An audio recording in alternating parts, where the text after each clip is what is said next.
Hi നമസ്കാരം. ഞാൻ Jayashree Govindan, retirement consultant.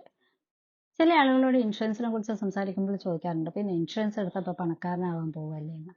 Insurance എന്ന് പറയുന്നത് ഒരിക്കലും നിങ്ങളെ പണക്കാരനാക്കാൻ വേണ്ടിയുള്ള ഒന്നല്ല, മറിച്ച് ഒരിക്കലും നിങ്ങളെ പാവപ്പെട്ടവനാകാതിരിക്കാനായിട്ട് നിങ്ങൾക്ക് പ്രത്യേക സന്ദർഭങ്ങളിൽ വേണ്ടി വന്നാൽ നിങ്ങളെ പ്രൊട്ടക്റ്റ് ചെയ്യാനുള്ളതാണ്. അതായത് നമ്മളുടെ ജീവിതത്തിൽ 3 കാര്യങ്ങൾ കൊണ്ടാണ് നമ്മൾ തീർച്ചയായിട്ടും പാവപ്പെട്ടവർ അല്ലെങ്കിൽ ദരിദ്രരായി തീരാൻ ചാൻസ് ഉള്ളത്. നമ്മൾ കൂടുതൽ ദുരിതങ്ങൾ അനുഭവിക്കേണ്ടി വരുന്നത് ഈ 3 കാര്യങ്ങൾ. ഒന്ന്, നമ്മുടെ കുടുംബത്തിൽ വരുന്ന ഒരു അൺസർട്ടനിറ്റി, അതായത് ഒരു ഡെത്ത്. ഒരു ഏണിംഗ് കൊണ്ടുവരുന്ന ഒരു വ്യക്തിയാണെങ്കിൽ എൻ്റെ ഡെത്താണ് സംഭവിക്കുന്നതെങ്കിൽ തീർച്ചയായും ആ കുടുംബത്തിലെ മുന്നോട്ടുള്ള ജീവിതം സ്ട്രക്ക് ആവും. പിന്നെ വരുന്നത് ഡിസേബിലിറ്റിയാണ്. ഏതെങ്കിലും കാരണം കൊണ്ട് ആക്സിഡന്റോ മറ്റു കാരണങ്ങൾ കൊണ്ടോ ഒരു ഡിസേബിലിറ്റി വന്നാൽ, ജോലിക്ക് പോകാൻ വരാതെ വന്നാൽ അങ്ങനെയുള്ളവരുടെ ഏണിങ്സ് അവിടെ നിലയ്ക്കുകയാണ് അല്ലേ. ഒരു ഏണിംഗ് പവർ അവിടെ ഉണ്ടാവില്ല. പിന്നെ കുടുംബത്തിലെ കാര്യങ്ങൾ മൊത്തം അവതാളത്തിലാവുന്നു.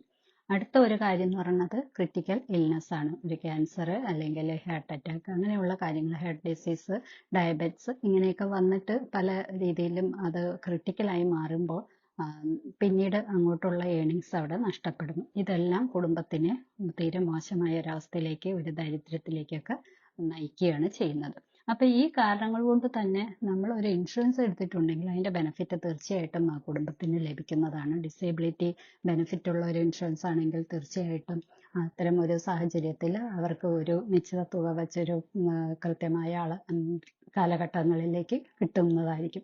അപ്പൊ അത് ട്രീറ്റ്മെന്റിനും കുടുംബത്തിലെ മറ്റു ചെലവിനും അത് ഉപകരിക്കും. അതുപോലെ ഡെത്ത് ബെനിഫിറ്റ് ആണെങ്കിലും ആ കുടുംബത്തിന് മുന്നോട്ട് നയിക്കാനായിട്ട് അത് സഹായകമാകും. അതുപോലെ ക്രിട്ടിക്കൽ ഇൽനെസ് വന്നാലും തീർച്ചയായിട്ടും ആ ഒരു ട്രീറ്റ്മെന്റിനും മറ്റും ഒരു തുക ലഭിക്കുന്നതാണ്. അപ്പൊ ഇങ്ങനെയുള്ള കാര്യങ്ങൾ നമ്മൾ ചെയ്തു വെച്ചിട്ടുണ്ടെങ്കിലാണ് ഇതിന്റെയൊക്കെ ബെനിഫിറ്റ് എടുക്കാനായിട്ട് സാധിക്കുള്ളൂ. ഇതൊന്നും ഇല്ലെങ്കിൽ തീർച്ചയായിട്ടും ആ കുടുംബത്തിനെയും വീട്ടിലുള്ള മറ്റംഗങ്ങളെയും ഒക്കെ ഒരു ദാരിദ്ര്യത്തിലേക്ക് അത് കൊണ്ടെത്തിക്കുകയാണ് ചെയ്യും. അപ്പൊ ഇൻഷുറൻസ് എടുക്കുന്നത് പണക്കാരനാവാൻ വേണ്ടിയല്ല, മറിച്ച് നമ്മൾ ഒരിക്കലും പാവപ്പെട്ടവനാകാതിരിക്കാൻ അല്ലെങ്കിൽ ചില പ്രത്യേക സാഹചര്യങ്ങളിൽ അത് നമ്മളെ ഒരു ദാരിദ്ര്യത്തിലേക്ക് നയിക്കാതിരിക്കാൻ സഹായിക്കാൻ വേണ്ടിയിട്ടുള്ളതാണ്. അപ്പൊ ഇന്ന് വരെയും ഇൻഷുറൻസ് എടുക്കാനായിട്ട് താല്പര്യമില്ല എന്ന് പറഞ്ഞ് മാറി നിന്നവർ, അല്ലെങ്കിൽ എടുത്തിട്ടില്ലാത്തവർ പിന്നെ ആവട്ടെ എന്ന് പറഞ്ഞ് മാറ്റി വെച്ചവർ തീർച്ചയായിട്ടും ഒട്ടും വൈകാതെ തന്നെ ഇന്ന് തന്നെ അതിന് പ്ലാൻ ചെയ്യുക. കാരണം നാളെ അല്ലെങ്കിൽ അടുത്ത സെക്കൻഡിൽ എന്താണ് ജീവിതത്തിൽ സംഭവിക്കാൻ പോകുന്നതെന്ന് നമുക്ക് ആർക്കും അറിയില്ല. ഇപ്പോൾ നമ്മൾ ചിലപ്പോൾ ആരോഗ്യവാനായിരിക്കാം, കുറച്ച് കഴിയുമ്പോൾ ചിലപ്പോൾ എന്തെങ്കിലും ഇഷ്യൂസ് പെട്ടെന്നായിരിക്കാം, ഒരു ഹാർട്ട് അറ്റാക്കോ ഒരു ഡിസബിലിറ്റിയോ എന്തും സംഭവിക്കാം. അപ്പൊ അങ്ങനെയുള്ള സന്ദർഭത്തിൽ ഇതെല്ലാം വന്നു കഴിഞ്ഞിട്ട് പിന്നെ നമുക്കൊന്നും ചെയ്യാൻ പറ്റാത്ത അവസ്ഥയാവും. അത് നമ്മുടെ കുടുംബത്തെ, നമ്മളെ മാത്രമല്ല നമ്മുടെ കുടുംബത്തിനെ കൂടി നശിപ്പിക്കുകയാണ് ചെയ്യുന്നത്. അപ്പൊ തീർച്ചയായിട്ടും ഇന്ന് തന്നെ അതിന് പ്ലാൻ ചെയ്യുക.